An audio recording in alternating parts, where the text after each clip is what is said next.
Hello students, ಓದ್ ಕ್ಲಾಸಲ್ಲಿ ನಾವು ಸೆಕೆಂಡ್ ವರ್ಲ್ಡ್ ವಾರ್ ಬಗ್ಗೆ ನಾವು ನಿಮಗೆ ಸಂಕ್ಷಿಪ್ತವಾದಂಥ ವಿವರಣೆ ನೀಡಿದ್ದು. 1939ಇಂದ 1945 ಸೆಕೆಂಡ್ ವರ್ಲ್ಡ್ ವಾರ್ ಅಂದರೆ ಎರಡನೇ ಜಾಗತಿಕ ಯುದ್ಧ 1939ರಿಂದ 1945 ಇದ್ರ ಬಗ್ಗೆ ನಾವು ನಿಮಗೆ ಕಾಸಸ್ ಬಗ್ಗೆ ಹೇಳಿದೆ. ಕಾಸಸ್ ಮೀನ್ಸ್ ಕಾರಣಗಳ ಬಗ್ಗೆ ನಾನು ನಿಮಗೆ ಎಕ್ಸ್ಪ್ಲೇನ್ ಮಾಡಿದೆ. ಈ ಕ್ಲಾಸಲ್ಲಿ ನಾವು ಕೋರ್ಸ್ ಆಫ್ ದ ವಾರ್ ಇದ್ರ ಬಗ್ಗೆ ನಾನು ನಿಮಗೆ ಸಂಕ್ಷಿಪ್ತವಾದಂಥ ಒಂದು ವಿವರಣೆಯನ್ನು ಕೊಡ್ತೀನಿ. Within A few months Hitler occupied the Denmark, Norway, Holland, Belgium and France. Hitler then tried to the England by the heavy and submarine welfare. The London and other cities were the bombed the heavy England. The successful the German attacks in June 1941. ಈ Kannada meanings ಏನು ಅಂತಂದರೆ, ಇದು ಅರ್ಥ ಏನು ಅಂತಂತಂದರೆ, ಈ ಎರಡನೇ ಜಾಗತಿಕ ಯುದ್ಧದ ಗತಿಗೆ ಕಾರಣ ಏನು? ಯುದ್ಧ ಆರಂಭವಾದ ಕೆಲವೇ ತಿಂಗಳುಗಳಲ್ಲಿ ಹಿಟ್ಲರ್ನು ಡೆನ್ಮಾರ್ಕ್, ನಾರ್ವೆ, ಹಾಲೆಂಡ್, ಬೆಲ್ಜಿಯಂ ಮತ್ತು ಫ್ರಾನ್ಸ್ಗಳನ್ನು ವಶಪಡಿಸಿಕೊಂಡನು. ಹಿಟ್ಲರ್ನು ಇಂಗ್ಲೆಂಡಿನ ಮೇಲೆ ಭಾರೀ ಸ್ಫೋಟಕಗಳನ್ನು ಮತ್ತು ಸಬ್ಮೆರಿನ್ ಮೂಲಕ ದಾಳಿ ನಡೆಸಿ ಭಯಭೀತಗೊಳಿಸಿದನು. ಅದೇ ರೀತಿಯಾಗಿ point number 2, the Hitler attacked USSR means Russia. USSR, the German army advanced as far the Moscow and Leningrad. Moscow in Russia ಮತ್ತು ಲೆನಿನ್ಗ್ರಾಡ್ ಮತ್ತು ರಷ್ಯಾದಲ್ಲಿ ಬರ್ತಕ್ಕಂಥ ಇವು ದೊಡ್ಡ ಸಿಟಿಗಳು. Russia the suffered heavy loss. The Great Britain went to the help Russia, so Russia joined with the alliance. The point number 2 Kannada ಅರ್ಥ ಏನು ಅಂತಂತಂದರೆ, ಹಿಟ್ಲರನ್ನು ರಷ್ಯಾದ ಮೇಲೆ ಆಕ್ರಮಣವನ್ನು ಮಾಡಿದನು. ಜರ್ಮನಿ ಸೇನೆ ಮಾಸ್ಕೋ ಮತ್ತು ಲೆನಿನ್ಗ್ರಾಡ್ಗಳವರೆಗೆ ಮುನ್ನುಗ್ಗಿತು. ಈ ದಾಳಿಯಿಂದ ರಷ್ಯಾವು ಅಪಾರವಾದ ಹಾನಿ ಸಂಭವಿಸಿತು. ಬ್ರಿಟನ್ ರಷ್ಯಾದ ಸಹಾಯಕ್ಕೆ ಧಾವಿಸಿತು. ರಷ್ಯಾವು ಮಿತ್ರ ರಾಷ್ಟ್ರಗಳ ಜೊತೆಗೆ ಸೇರಿಕೊಂಡಿತು. 1941ರ ಕೊನೆಯಲ್ಲಿ ಜಪಾನ್ ಹಿಟ್ಲರ್ನೊಂದಿಗೆ ಕೈ ಜೋಡಿಸಿದನು. ಪಾಯಿಂಟ್ ನಂಬರ್ 3 ಏನು? Course of the war. ಇದರ ಪಾಯಿಂಟ್ ನಂಬರ್ 3 ಏನು?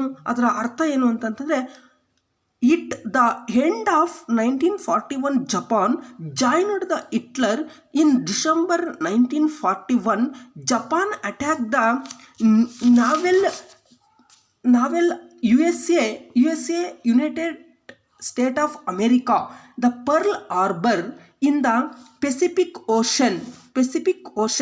ಇಲ್ಲಿ ಇದರ ಪ್ರಮುಖವಾದಂಥ ವಿಚಾರಧಾರೆ ಏನು ಅಂತಂತಂದರೆ, ಡಿಸೆಂಬರ್ 1941ರಲ್ಲಿ ಜಪಾನ್ ದೇಶವು ಅಮೇರಿಕ ಸಂಯುಕ್ತ ಸಂಸ್ಥಾನದ ಶಾಂತ ಸಾಗರವಾದ ಪರ್ಲ್ ಹಾರ್ಬರ್ ಮೇಲೆ ನೌಕಾನೆಲೆಯ ಮೇಲೆ ದಾಳಿ ಮಾಡಿತು.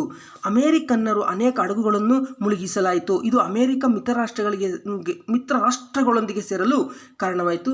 Japan, Hong Kong, Philippines, Malaya, Burma ಇವುಗಳನ್ನು ಅಮೇರಿಕ ವಶಪಡಿಸಿಕೊಂಡಿದ್ದರಿಂದಾಗಿ ಪ್ರಮುಖವಾಗಿ ಎರಡನೇ ಜಾಗತಿಕ ಯುದ್ಧ ನಡೆಯುವುದಕ್ಕೆ ಪ್ರಮುಖವಾದಂಥ ಕಾರಣ ಏನು ಅಂತಂದರೆ, ಈ ಜಪಾನ್ ಅಮೇರಿಕದ ಪರ್ಲ್ ಹಾರ್ಬರ್ ಮೇಲೆ ದಾಳಿ ಮಾಡುವುದರೊಂದಿಗೆ ಅವುಗಳನ್ನು ಆಕ್ರಮಣ ಮಾಡುತ್ತೆ. ಇದರಿಂದಾಗಿ ಅಮೇರಿಕ ಎರಡನೇ ಮಹಾಯುದ್ಧಕ್ಕೆ ಎಂಟ್ರಿಯನ್ನು ಕೊಡುತ್ತೆ. ಈ ಅಮೇರಿಕ ಎಂಟ್ರಿ ಕೊಟ್ಟ ನಂತರ ಎರಡನೇ ಮಹಾಯುದ್ಧ ಪ್ರಮುಖವಾಗಿ ತೀವ್ರಗತಿಯಲ್ಲಿ ಸಾಗುತ್ತದೆ. ನೆಕ್ಸ್ಟ್ ಪಾಯಿಂಟ್ ನಂಬರ್ 4, ಅಮೇರಿಕನ್ನರು ಅನೇಕ ಹಡಗುಗಳನ್ನು ಮುಳುಗಿಸಲಾಯಿತು. ಇದು ಅಮೇರಿಕ ಮಿತ್ರರಾಷ್ಟ್ರಗಳೊಂದಿಗೆ ಸೇರಲು ಕಾರಣವಾಯಿತು. Japan, Hong Kong, Philippines, Malaya, Burma ಇತ್ಯಾದಿಗಳನ್ನು ವಶಪಡಿಸಿಕೊಳ್ಳಲಾಯಿತು. Point number 5, in the North Africa, heavy fighting took the peace during the 1941-43 between the British and the Italian force. The finally Italians were the driven out of Libya in 1942. Anglo-American force occupied the Algeria and the Tunisia, and the explained the enemies of Africa. Then the Allied force occupied Italy in 1943. ಅಂತಂದರೆ ಇಲ್ಲಿ ಇದರ ಅರ್ಥ ಏನು ಅಂತಂದರೆ, ಆಫ್ರಿಕಾದಲ್ಲಿ ಭಾರೀ ಸೆಣಸಾಟ ನಡೆಯಿತು. ಅಂತಿಮವಾಗಿ ಇಟಾಲಿಯನ್ನರು ಲಿಬಿಯಾದಿಂದ ಹೊರಹಾಕಲಾಯಿತು. 1942ರಲ್ಲಿ ಆಂಗ್ಲೋ ಅಮೇರಿಕನ್ ಸೇನೆ ಅಲ್ಜೀರಿಯಾ, ಟ್ಯುನೀಷಿಯಾಗಳನ್ನು ವಶಪಡಿಸಿಕೊಂಡು ವೈರಿಗಳನ್ನು ಆಫ್ರಿಕಾದಿಂದ ಹೊರಹಾಕಿತು. ನಂತರ ಮಿತ್ರಪಡೆ 1943ರಲ್ಲಿ ಇಟಲಿಯನ್ನು ವಶಪಡಿಸಿಕೊಂಡಿತು. ಪ್ರಮುಖವಾಗಿ ನೆಕ್ಸ್ಟ್ ಇದರ ಒಂದು ಪಾಯಿಂಟ್ ನಂಬರ್ 5 ಆದಮೇಲೆ point number 6, the Mussolini took the shelter in Germany in September 1943. Italy the unconditionally to the alliance by the April 1945. ಅಂತಂದರೆ ಇದರ ಅರ್ಥ ಏನು ಅಂತಂತಂದರೆ 1942ರಲ್ಲಿ ಆಂಗ್ಲೋ ಅಮೇರಿಕನ್ ಸೇನೆ ಅಲ್ಜೀರಿಯಾ, ಟ್ಯುನೀಷಿಯಾಗಳನ್ನು ವಶಪಡಿಸಿಕೊಂಡು ವೈರಿಗಳನ್ನು ಆಫ್ರಿಕಾದಿಂದ ಹೊರಹಾಕಿತು. ಮಿತ್ರಪಡೆ 1943ರಲ್ಲಿ ಇಟಲಿಯನ್ನು ವಶಪಡಿಸಿಕೊಂಡು ಮುಸೋಲಿನಿ ಜರ್ಮನಿ ಆಶ್ರಯವನ್ನು ಪಡೆದನು. 1943ರ ಸೆಪ್ಟೆಂಬರ್ನಲ್ಲಿ ಇಟಲಿ ಷರತ್ತು ರಹಿತವಾಗಿ ಮಿತ್ರಕೂಟಕ್ಕೆ ಶರಣಾಯಿತು. ಏಪ್ರಿಲ್ 1945ರ ಹೊತ್ತಿಗೆ ಮಿತ್ರ ರಾಷ್ಟ್ರಗಳು ಜರ್ಮನಿ ರಾಜಧಾನಿಯಾದ ಬರ್ಲಿನ್, ಜರ್ಮನಿಯ ಕ್ಯಾಪಿಟಲ್ ಸಿಟಿ ಯಾವುದು ಅಂದರೆ ಬರ್ಲಿನ್. ಇದು ಅತ್ಯಂತ ಪ್ರಮುಖವಾದಂಥ ವಿಚಾರ, ನೀವು ಗಮನ ಇಟ್ಟು ಕೇಳಬೇಕು. ಜರ್ಮನಿಯ ಕ್ಯಾಪಿಟಲ್ ಸಿಟಿ ಬಂದು ಬರ್ಲಿನನ್ನು ವಶಪಡಿಸಿಕೊಂಡವು. ಇದೇ ವೇಳೆಗೆ ಮುಸೋಲಿನಿಯನ್ನು ಹತ್ಯೆಗೈಯಲಾಯಿತು. ಹಿಟ್ಲರ್ ಸಹ ಆತ್ಮಹತ್ಯೆಯನ್ನು ಮಾಡ್ಕೊಂಡನು. Hitler died is the life by committing the suicide. The Mussolini was assassinated means ಅದರ ಅರ್ಥ ಏನು ಅಂತಂದರೆ ಮೋಸದಿಂದ ಕೊಲ್ಲು. ಎಸೆನ್ಸಿನೇಟೆಡ್ ಅಂತಂದರೆ ಮೋಸದಿಂದ ಕೊಲ್ಲುವಂತಹದ್ದು. Next point number 8, last point, very important ಇದು. ಇಲ್ಲಿ ಇಟಲಿ ಮತ್ತು ಜರ್ಮನಿಗಳು ಶರಣಾದರು. ಜಪಾನ್ ಯುದ್ಧವನ್ನು ಮುಂದುವರಿಸಿತು. ಇದೇ ವೇಳೆಗೆ ಅಮೆರಿಕದ ಅಧ್ಯಕ್ಷ FD ರೂಸ್ವೆಲ್ಟನು ಮರಣ ಹೊಂದಿದನು. ಹ್ಯಾರಿ ಎಸ್ ಟ್ರೂಮನ್ ಅಮೆರಿಕದ ಅಧ್ಯಕ್ಷನಾದನು.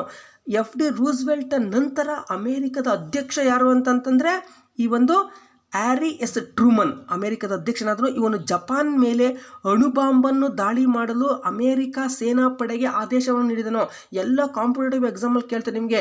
IAS, KAS, FDA, SDA, police sub inspector exam, ಎಲ್ಲ ಎಕ್ಸಾಮಲ್ಲಿ ಕೇಳ್ತಾರೆ ನಿಮಗೆ. ಈ ಏನಂತ ಕೇಳ್ತಾರೆ ಅಂತಂದರೆ ಈ ಒಂದು 1945ರಲ್ಲಿ ಅಮೆರಿಕ ಜಪಾನ್ನ ಮೇಲೆ ದಾಳಿ ಮಾಡಿದಂತಹ ಸಂದರ್ಭದಲ್ಲಿ ಅಮೆರಿಕದ ಅಧ್ಯಕ್ಷ ಯಾರು ಅಂತಂತ ಕೇಳ್ತಾರೆ. ಆ ಅಮೆರಿಕದ ಅಧ್ಯಕ್ಷ ಯಾರು ಅಂತಂದರೆ ಹ್ಯಾರಿ ಎಸ್ ಟ್ರೂಮನ್ ಅಮೆರಿಕದ ಅಧ್ಯಕ್ಷನಾದ. ಇವನು ಜಪಾನ್ ಮೇಲೆ ಅಣುಬಾಂಬ್ ದಾಳಿ ಮಾಡಲು ಅಮೆರಿಕ ವಾಯುಪಡೆಗೆ ಆದೇಶ ನೀಡಿದನು. ಅದರಂತೆ ಲಿಟಲ್ ಬಾಯ್ ಬಾಂಬ್ ಹೆಸರು ಯಾವುದು ಅಂತಂದರೆ ಲಿಟಲ್ ಬಾಯ್ ಎಂಬ ಹೆಸರಿನ ಅಣುಬಾಂಬನ್ನು ಜಪಾನ್ನ ಕೈಗಾರಿಕಾ ನಗರಗಳಲ್ಲೊಂದಾದ ಹಿರೋಶಿಮಾದ ಮೇಲೆ ಆಗಸ್ಟ್ 6, 1945ರಂದು ಮತ್ತು ಇನ್ನೊಂದು ಬಾಂಬ್ ನೇಮ್ ಯಾವುದು ಅಂತಂದರೆ ಫ್ಯಾಟ್ಮ್ಯಾನ್ ಎಂಬ ಹೆಸರಿನ ಬಾಂಬನ್ನು ನಾಗಸಾಕಿ ಮೇಲೆ ಆಗಸ್ಟ್ 9, 1945ರಂದು ಹಾಕಲಾಯಿತು. ಇದರಿಂದ ತೀವ್ರ ವಿನಾಶದ ಪರಿಣಾಮವಾಗಿ ಜಪಾನ್ ಯಾವುದೇ ಷರತ್ತುಗಳಿಲ್ಲದೆ ಅಮೆರಿಕ ಪಡೆಗಳಿಗೆ ಶರಣಾಯಿತು. ಅತ್ಯಂತ ಭಯಾನಕ 6 ವರ್ಷಗಳ ರಕ್ತಸಿಕ್ತ ಯುದ್ಧ ಕೊನೆಗೊಂಡಿತು. ಏನಿದು ಅಂತಂದರೆ ಪ್ರಮುಖವಾಗಿ ಅಮೆರಿಕ ಈ ಜಪಾನ್ನ 2 ಪ್ರಮುಖ ನಗರಗಳಾದಂತಹ ಹಿರೋಶಿಮಾ ಮತ್ತು ನಾಗಸಾಕಿಗಳ ಮೇಲೆ ಅಣುಬಾಂಬನ್ನು ಹಾಕಿ ಇಡೀ ವಿಶ್ವದಲ್ಲಿಯೇ ಅತ್ಯಂತ ಭಯಾನಕವಾದಂತಹ ಅಣುಬಾಂಬನ್ನು ಹಾಕಿ ಇಡೀ ಜಪಾನ್ನೇ ಸಂಪೂರ್ಣವಾಗಿ ನಾಶವನ್ನು ಮಾಡಿರ್ತಕ್ಕಂಥ ಕಾಣ್ಬೋದು. ಇವತ್ತು ಅಟ್ ಪ್ರೆಸೆಂಟು ಜಪಾನ್ನಲ್ಲಿ ಜನಿಸುವಂತಹ ಮಕ್ಕಳು ಆ ಅಣುಬಾಂಬ್ನ ವಿನಾಶದಿಂದಾಗಿ ಎಷ್ಟೋ ಮಕ್ಕಳು ಇವತ್ತಿಗೂ ಸಹ ಅಂಗವೈಕಲ್ಯತೆಯಿಂದ ಫಿಸಿಕಲ್ ಹ್ಯಾಂಡಿಕ್ಯಾಪ್ಟ್ ಆಗಿರ್ತಕ್ಕಂಥದ್ದು ನಾವು ಕಾಣ್ಬೋದು. ಪ್ರಮುಖವಾಗಿ ಎಷ್ಟೋ ಜನ ಮಕ್ಕಳಿಗೆ ಕಣ್ಣು ಕಾಣಲ್ಲ, ಕೈ ಕಾಲುಗಳು ಸರಿಯಾಗಿ ಇಲ್ಲದೆ ಇರತಕ್ಕಂಥ ವಿಚಾರಗಳನ್ನು ನಾವು ಇಲ್ಲಿ ಗಮನಿಸ್ಬೋದಾಗಿದೆ. ಅದೇ ರೀತಿಯಾಗಿ ಇಲ್ಲಿ ಲಾಸ್ಟ್ ಪಾಯಿಂಟ್ ಏನು, American the president of FD Roosevelt died and was the succeed by the Harry S Truman. ಈ order the America air force to carry out on atomic attack on Japan. Atom bomb called the Little Boy was adapted on the Japanese industrial city of the Hiroshima on 6 August 1945, and another bomb, the Fat Man, was dropped on Nagasaki on 9th August 1945. The caused by them was that Japan surrendered the unconditionally to American force, thus ended the most frightful the Second World War 6 years of bloody fight. Okay students, thank you.